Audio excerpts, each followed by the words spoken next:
This is Kansas City Today. I'm Laura Ziegler. Today is Friday, July 31st. Coming up, Missouri's Republican supermajority redrew the state's congressional boundaries last year to make the 5th District a tougher battle for Democrats. It's long been represented by Democratic Congressman Emanuel Cleaver II, but a lot of Republican challengers are making their case for the seat this year. Coming up later on the podcast, we'll run through those candidates. And in Missouri's 4th congressional district, incumbent Republican Mark Alford is trying to hold on to his seat as Democrats try to regain a majority in Congress during this year's midterm elections. We'll hear about candidates in that race as well. But first, some headlines. Kansas City approved new rules yesterday that set speed limits and age restrictions on electronic bikes and scooters. As KCUR's Savannah Hawley Bates reports, the regulations come from an effort to create coordinated rules across the metro. Under the new rules, riders under 18 must wear a helmet. E-bikes and scooters will now have a speed limit of 15 miles per hour on sidewalks. Rayan Makaram is the policy director at Bike Walk KC. He said on KCUR's Up to Date that the transit advocacy group opposes the new speed limits of 20 miles per hour in bike lanes. Passing this ordinance today will criminalize the regular use of an electric 3 bicycle in a bike lane. So now you're encouraging people to once more be in a street. The new rules will go into effect after a 120-day education period. Kansas City's chief of police announced her retirement from the department on Wednesday. Chief Stacy Graves has been with the Kansas City Police Department for 29 years and became the first woman to serve as chief 4 years ago. At a press conference at police headquarters on Thursday, the chief said her decision to retire was hers and hers alone. Kansas City Mayor Quinton Lucas called her retirement bittersweet.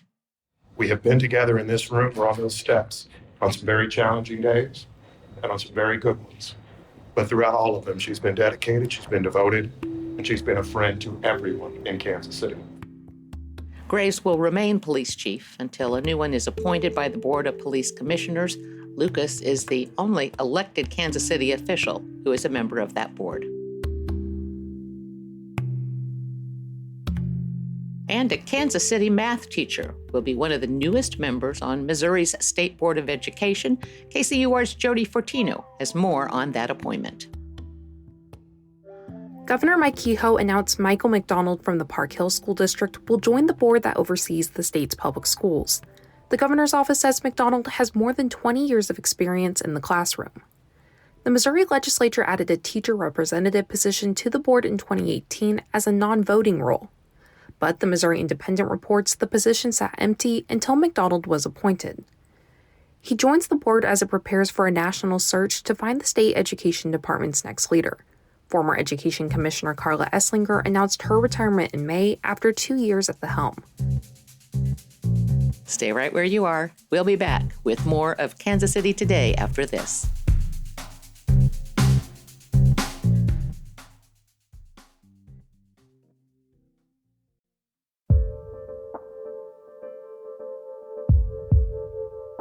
Republican Emanuel Cleaver II and his 5th congressional district have been front and center in Missouri's battle over redistricting. Republicans opened old segregation wounds in their new maps by dividing Kansas City along Troost Avenue to make Cleaver's district harder for Democrats to win. KCUR News Director Madeline Fox sat down with race and culture reporter Celisa Kalakal to talk about the 5th district primary.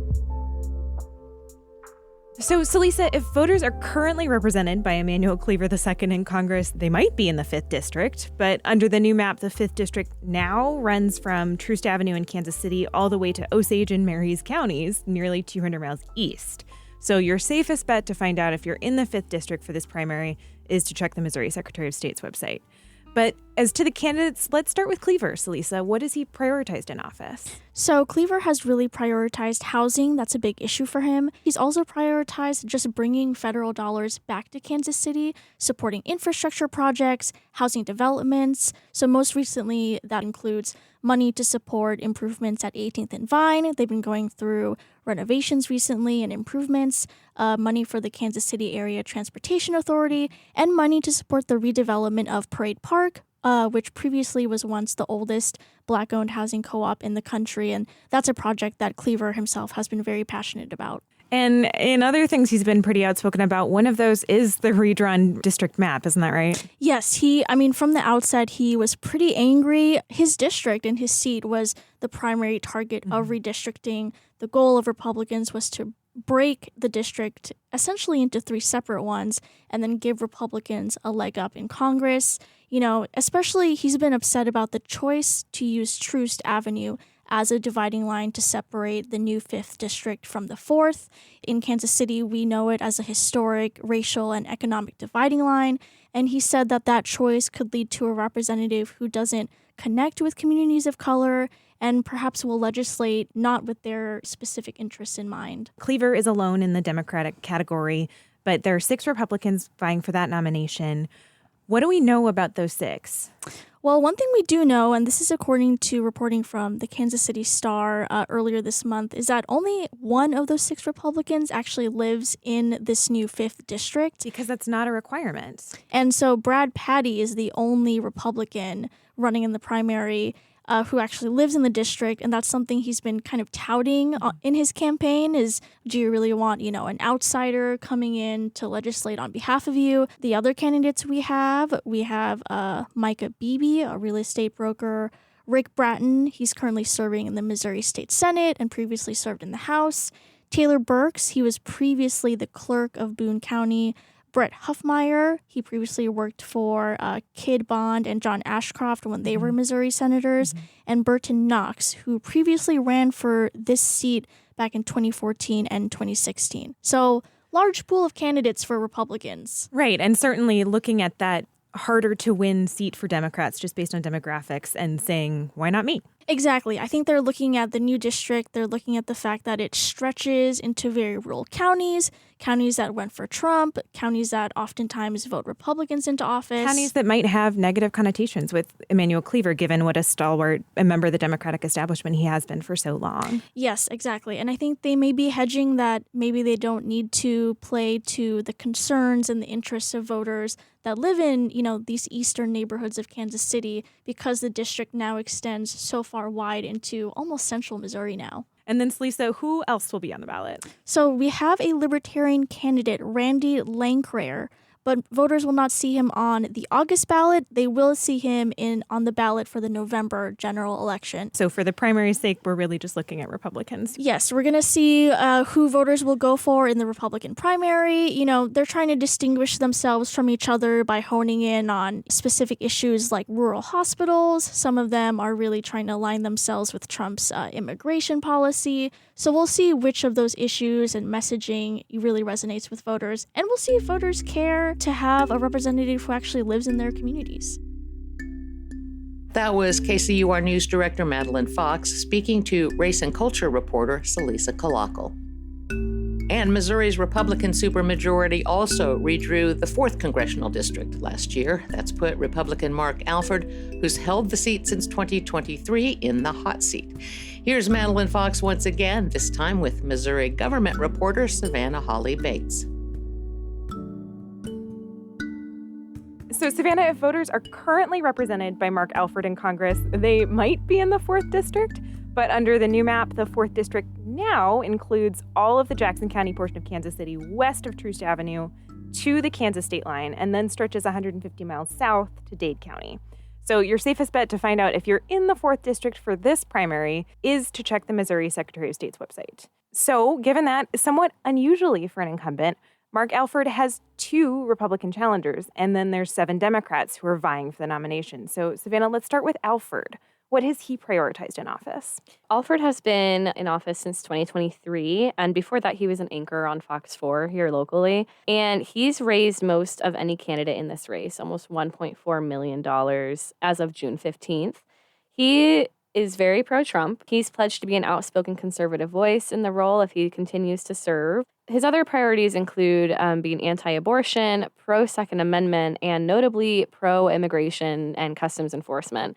When ICE considered building a detention center in Kansas City, he urged them to build it in Cass County instead. But this won't be smooth sailing for him because of the new district. His opinions on hot-button issues like ICE, cuts to Medicaid, and layoffs of federal workers have kind of incurred some ire from his constituents.